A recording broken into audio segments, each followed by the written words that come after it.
Hello there. Does your console lid look like this? Do you want it to look like this?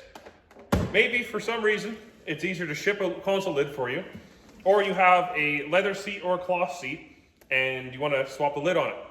Well, today's video is going to be pretty simple. We're just going to remove the lid, swap it over. I'm going to start with the removal, go to the swappage, and simple as that. If you like this type of if you like that type of content, please consider subscribing to the channel. Let's get to her. Okay, I've got my donor console here, and this lid came off the truck over here.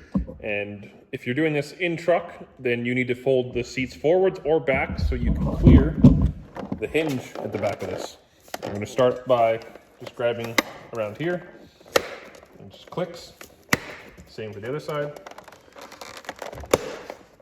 Just like that. You don't need to remove the whole thing, just need to be able to get to the side. So you can see right here, there's a little rod on the side.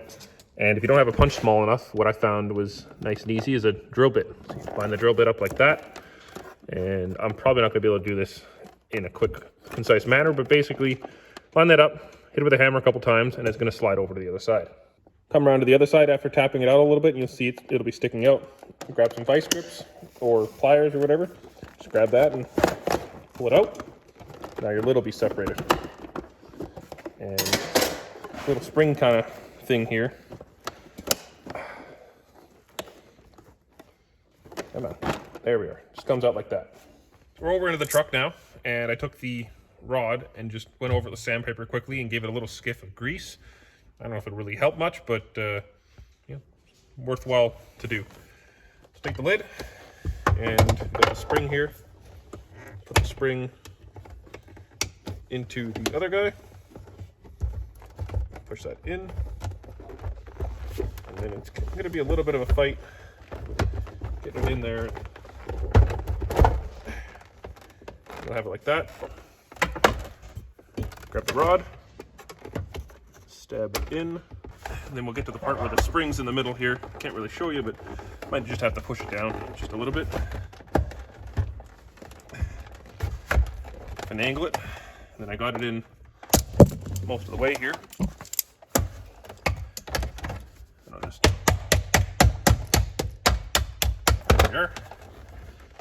Take this plastic piece and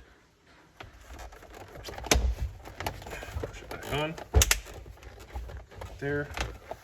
So it appears when I pulled off this side on both of these, there's these little tabs down there, and they broke on both of them. However, on both of these sides, none of the tabs broke. So kind of looking at it, they have some slots it goes into, and then there's just these little kind of spiky tab things. And I think maybe if you push it this way, you might be able to get it out without breaking them. I'm not quite sure why that side broke and this side didn't on both of them, but some word of caution there.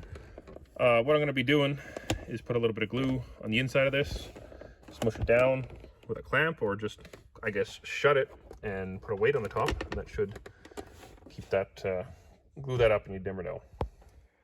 Well, that was pretty easy, and hopefully with a little bit of elbow grease, you can get rid of that elbow crease. Just make sure that you don't have my same mistake there with the kind of broken plastics on the side. Still letting the glue dry, and Boofty here is helping me keep the console lid down. If you enjoy this type of content or other hot rod diesel content, please consider subscribing to the channel, or check out my other videos here as they appear in the back outro. Anyways, thanks for following along, and I hope to see you in another video.